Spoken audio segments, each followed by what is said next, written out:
O cenário político para 2026 não está só estreitando, mas quem não entender o movimento das peças vai acabar ficando para trás.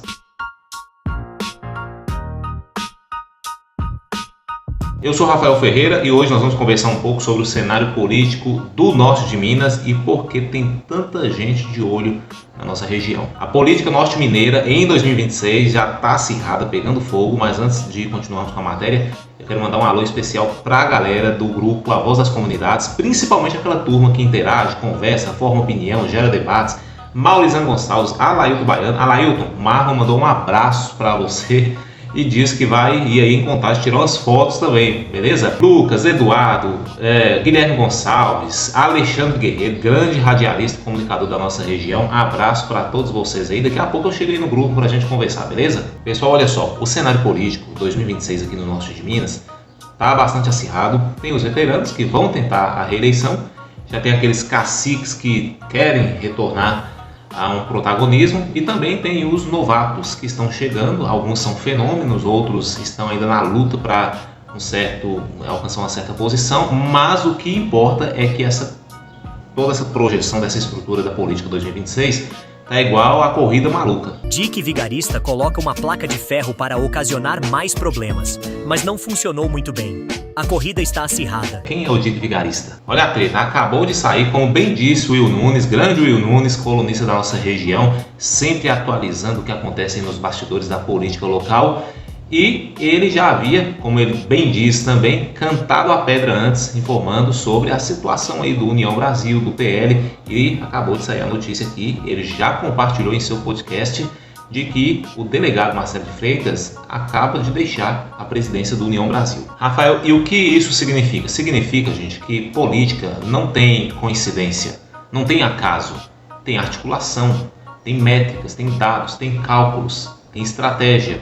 Estratégia essa que já foi cantada antes. Olha só, Marcelo de Freitas ao lado do Valdemar da Costa Neto, o grande cacique do PL. Então, muitos já estão com a resposta se o Marcelo Freitas está ou não preparando o terreno para o PL. Se ele for, ele já leva o peso de ter sido o relator que salvou o Eduardo Bolsonaro no Conselho de Ética em 2025. Mas o PL raiz, o PL do Nicolas, não quer alguém do sistema apenas, ele quer alguém que realmente veste a camisa da direita. E existe aquela outra questão, quando o PSL, o partido do presidente Bolsonaro na época, rachou o deputado Marcelo Freitas, ele ficou do lado do Luciano Bivar e não acompanhou de imediato, naquela ocasião, o grupo, a ala bolsonarista. Mas na contrapartida, como fica a situação do vereador Rodrigo Cadeirante, que teve uma votação muito expressiva quando se candidatou a deputado federal em 2022 e também ele mais uma vez quebrou mais um recorde agora em 2024, sendo o vereador mais bem votado na história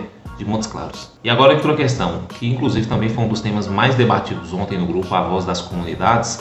O Guilherme Gonçalves apresentou uma opinião e posição muito boa e relevante em relação a isso. A participação do Agenor também foi muito interessante.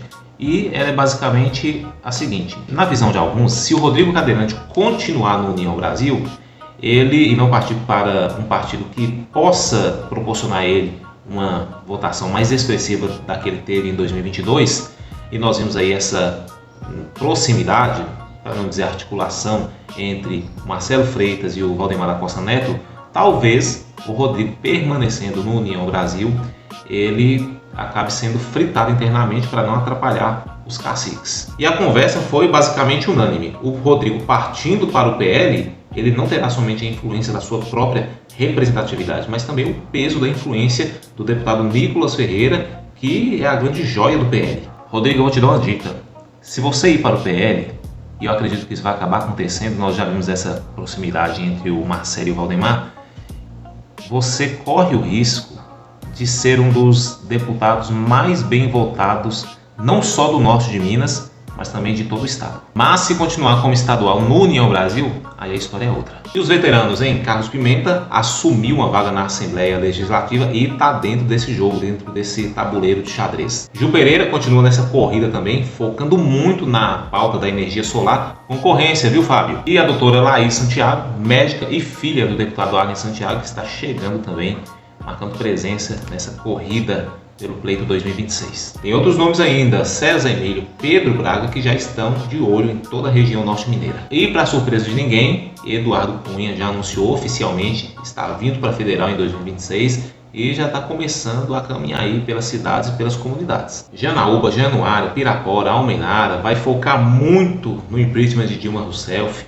vai atrás dos prefeitos que não tiveram assistência, emendas, verbas e foram praticamente abandonados pelos seus deputados, e ele, conhecendo as pedras, o caminho das pedras em Brasília, vai atrás dessa gente. E ele está focado em você, eleitor conservador. Vai bater muito no impeachment da Dilma, está se aproximando de lideranças cristãs, lideranças religiosas, justamente para atrair mais esse público da ala centro-direita. Então é isso aí, o cenário está acirrado, está se montando, ainda tem Délio Pinheiro, Zé Silva, Dezinho do Povo, então tem muita gente para pouca vaga. Eu sou Rafael Ferreira, vez ou outra vou aparecer aqui para atualizar vocês. E você, de qual lado do xadrez está? Nos vemos no próximo encontro. Valeu!